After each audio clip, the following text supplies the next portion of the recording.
پہلے تو یہ بات ہر انسان کو یاد رکھنی چاہیے، خاص طور پہ مسلمان کو، کہ اللہ تبارک و تعالیٰ کی ذات میں غور و فکر کرنے سے منع کیا گیا ہے، سوالات کرنے سے منع کیا گیا ہے۔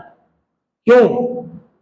اس لیے کہ اللہ تبارک و تعالیٰ کائنات کا خالق ہے اور اس کی ذات لامحدود ہے، اس کے صفات لامحدود ہے۔ وہ مکان کا محتاج نہیں، وہ جگہ کا محتاج نہیں، وہ ٹائم کا محتاج نہیں۔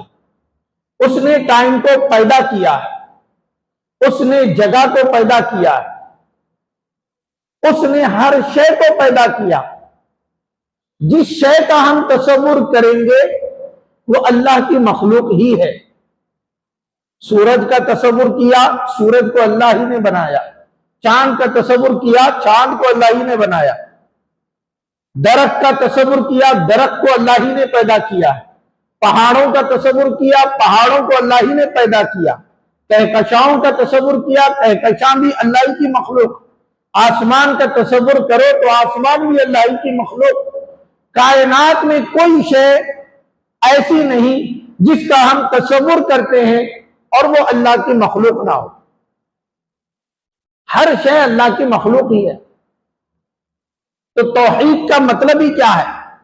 توحید کا مطلب ہی یہ بتلایا گیا کہ جو چیزیں ذہن میں آتی ہیں، جو چیزیں نظر میں آتی ہیں، جو چیزیں خیالات میں آتی ہیں، جو چیزیں وہم میں آتی ہیں، ان تمام چیزوں سے اللہ تعالیٰ کو پاک کرنا، اسی کو توحید کہتے ہیں۔ اسی کو توحید کہتے ہیں۔ دیکھیے، بنانے والا بننے والی چیز کی طرح نہیں ہو سکتا۔ انسان نے کمپیوٹر بنایا، انسان نے فون بنایا، تو کیا انسان فون کی طرح ہے؟ انسان کمپیوٹر کی طرح ہے؟ انسان گاڑیوں کی طرح ہے؟ ہرگز نہیں۔ گاڑی انسان کی بنائی ہوئی ہے، انسان گاڑی کو بنانے والا ہے، لیکن انسان گاڑی نہیں ہے۔ انسان کمپیوٹر کو بنانے والا ہے، لیکن انسان کمپیوٹر نہیں ہے۔ معلوم ہوا بنانے والی چیز بننے والی چیز کی طرح نہیں ہو سکتی، اور بننے والی چیز کے اندر بنانے والی چیز کے کمالات من و عن آ جانا یہ ممکن نہیں، یہ ممکن نہیں ہے۔ انسان اپنی طرح ایک روبوٹ بنانا چاہتا ہے، اصل میں وہ بھی تو ایک مشینی ہے، وہ بھی تو ایک مشینی ہے۔ اور اس کے اوپر جو لباس بٹھایا گیا، مثلا انسان کا چہرہ دینے کی کوشش کی گئی، لیکن وہ اصل میں انسان کا چہرہ نہیں ہے۔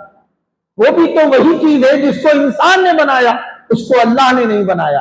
لیکن اگر اس انسان سے کہے تو اصل انسان بنا کر بتا، تو نہیں بنا سکتا۔ اتنا کیوں بھائی؟ بڑے بڑے بری جہاز، ہوائی جہاز بنانے والا، بڑے بڑے راکٹس تیار کرنے والا، اس انسان سے آپ کہیں ایک مچھر بنا کر بتا، ایک مکھی بنا کر بتا، وہ نہیں بنا سکتا۔ کیوں نہیں بنا سکتا؟ برجستہ انسان کہے گا کہ تم انسان کی بنائی ہوئی چیز کو بنانے کی بات کرو تو فارمولا اور مٹیریل مجھے مل جائے تو میں بنا لوں گا، لیکن خدا کی بنائی ہوئی چیز کو نہیں بنایا جا سکتا۔ تو اللہ نے انسان کو بنایا، معلوم ہوا اللہ انسان کی طرح نہیں ہو سکتا۔ نہ انسان کی حقیقت، نہ انسان کی ماہیت، نہ انسان کی عادات، نہ انسان کی کمیاں عیوب اللہ رب العزت کے اندر پائے جا سکتے ہیں۔ تو ہم اللہ تعالیٰ کے بارے میں کیا سمجھ سکتے ہیں کہ بھئی اللہ کیسا ہوگا، جبکہ دیکھا ہی نہیں ہے، جبکہ دیکھا ہی نہیں ہے، جبکہ سنا ہی نہیں ہے، تو اس کا تصور کیسے کر سکتے ہیں؟ کوئی آواز ہم نے سنی، وہ وہی آواز ہے جس کو اللہ نے بنایا ہے۔ یہ فین کی آواز ہمیں سنائی دے رہی ہے، کسی گاڑی کی آواز ہمیں سنائی دے رہی ہے، لیکن ہم جو سن رہے ہیں وہ وہی آوازیں ہیں جس کو اللہ نے پیدا کیا۔ ہم نے اللہ کی آواز سنی ہی نہیں تو اس کی آواز کی امیجن کیسے کر سکتے ہیں؟ نہیں۔ اس کے حسن کا امیجن کیسے کر سکتے ہیں؟ ہم نے چاند کی چاندنی کو دیکھا، باغ و بہار دیکھے، وہ وہی ہیں جن کو اللہ نے پیدا کیا۔ ہم اللہ کے حسن کا تصور کیسے کر سکتے ہیں جبکہ ہم نے اس کو دیکھا ہی نہیں؟ تو یہ ہے کہ اللہ تعالی کے بارے میں، اس کو سمجھنے کے بارے میں بس اتنا سمجھ لینا ضروری ہے کہ اللہ کو سمجھا ہی نہیں جا سکتا، اللہ کی ذات کو سمجھا ہی نہیں جا سکتا۔